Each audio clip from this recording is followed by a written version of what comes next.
Saturday to everybody. Appreciate y'all in this corner again. As you can see, a lot of folks here today.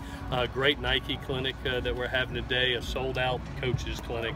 400 coaches here on campus right now, so really cool for the program and gaining a lot of knowledge. I appreciate all the speakers that are here today, both college and pro that are here, even former alum Joe Barry, LA Rams linebacker coach. So we're very appreciative for those coaches that are coming out to speak. Good practice today. What stood out to me really was the quarterback play. I thought they really stepped up today in all phases, and then it was great to see Tyler Vaughn's really have a stellar day. By far his best practice. He made big plays all over the field. And the last thing that really stood out was to put Michael Brown in really some pressure situations today, and had the opportunity to either in practice or keep it going with that last field goal, and makes it. And he made a lot of players happy. So quality day, healthy day, thank goodness. And we'll keep moving forward. On the injury front, the only new injury, like I talked about the other day, was Taylor Katoa. He has suffered an ACL injury that will require surgery, and usually that's about a 9-month process. With that, I'll take any questions that you have. Looked like you were hugging Deontay toward the end, or shoulder? Yeah, you know, I just used him as an example of what a Trojan should be. Right now, he's just a shut up and work guy. He comes to practice every day. He reminds me of the Robert Woods and the Marquise Lees and the Nelson Aguilars, who came out here to practice, and you can't tell the difference between practice and a game with that kid. And it's not about the height, it's just about playing ball each and every day. You know, he may, as we call him, he may be the smallest horse in the stable, but he makes the biggest impact, and he does it in a workmanlike attitude. And just wanted to point that out to all the guys, that you can make the biggest plays. You can go to the Rose Bowl and score 3 touchdowns, catch 3 touchdowns, and just be that workmanlike attitude and create huge plays for your team without having to be all the hype that comes around it in the fluff. So credit to him and what he's doing in this camp. T was saying, I think it must have been Tuesday, that he hadn't dropped the pass yet, and he missed, I think, 1 assignment so far. Has he dropped any? Not that I have seen. He seems to catch everything. He was really, you know, as you have seen, we really focused on red zone situations today, both in 7-on-7 and in team. And to watch him perform, you saw the plays that he's made, and you really see what we saw in the latter half of the season. The chemistry between him and Sam right now is amazing. I mean, there were a couple throws and catches there where between Tyson, T, and myself, we're all looking at each other going, whoa, that's pretty special. You know, you can tell when 2 guys are on the same page, and those 2 guys are. Does his skill set just keep him in the slot, or does he? I know he splits out sometimes. Oh yeah, well, what you've seen is his ability to also play outside for us. You know, when we go to solo and base packages, 12 and 21 personnel, instead of taking him off the field, his ability to go outside in those situations. So he'll play both inside and outside for us. Very reliable receiver. When Sam makes that play where he's quick-footed, steps up into the seam and sidearms the ball, who does he remind you of when he makes a play like that? Oh gosh, I think there's a lot of guys. I've always thought he's got a little bit of Favre in him, to be honest with you.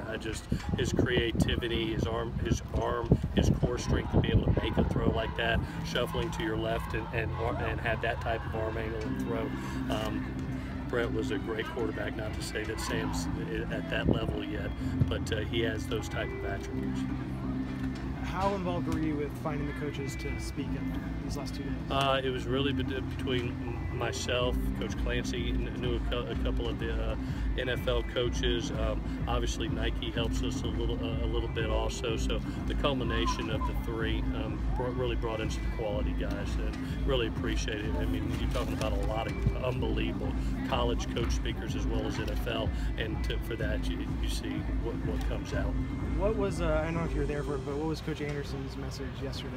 I got to listen to a little bit of it. He talked a little bit of special teams and just his overall philosophy for his program. You know, I got a lot of respect for that guy. He's done it well for a long time, and he spreads an unbelievable message of accountability and reliability, and then gave some knowledge in the team's game also. So it was great to have Coach here. Really appreciate him doing it. It was great to see another Pac-12 school come down and represent our conference. Tyler Vaughn seemed like a pretty grounded kid. but I wonder, do you think his big week maybe was in response to just seeing what Bayless is doing?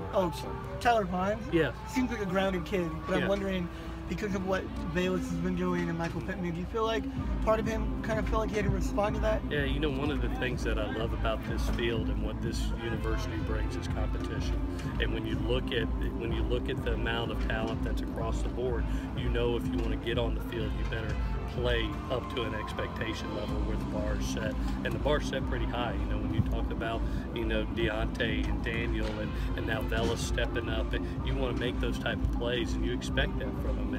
And today was his day by far, without question, his best day. He made tough catches, those one-on-one style catches that we've seen Darius make and Juju make, and that's what we need in this offense. Sam's job is to find the one-on-one opportunity, let the ball go, put it up, and let our guys make plays. You know, Pac-12 coaches here for the clinic get to come watch practice. What's that? Did the Pac-12 coaches for the clinic? Yeah, well, actually, Gary had actually left, you know, but, you know, you saw Coach Hawkins out here from UC Davis today, as well as all the pro coaches came out and watched. But, you know, we've always been fairly an open book. We use this as a laboratory for all coaches. We've had several colleges come in. We love learning from the NFL game, and the high school guys, we welcome everybody. Did you tell how they gravitated over here to where Neil and DeLand were working? Yeah, usually the big men, they love seeing those drills. So a bunch of O-line coaches here today, and you know, when you're talking about Neil and DeLand, those are two pretty special coaches. I'd be sitting beside them too. What do you guys gain by that openness and allowing guys to come in? The most important thing that what football is, and that's relationships. You know, at the end of the day, it's about your relationships that you have with your high school coaches, whether it's recruiting, whether it's guys that are moving up in the profession and getting to know them. From the college ranks, I've always believed that we're a fraternity. You know, we're a brotherhood, and to be able to learn from other people, I think, is extremely valuable.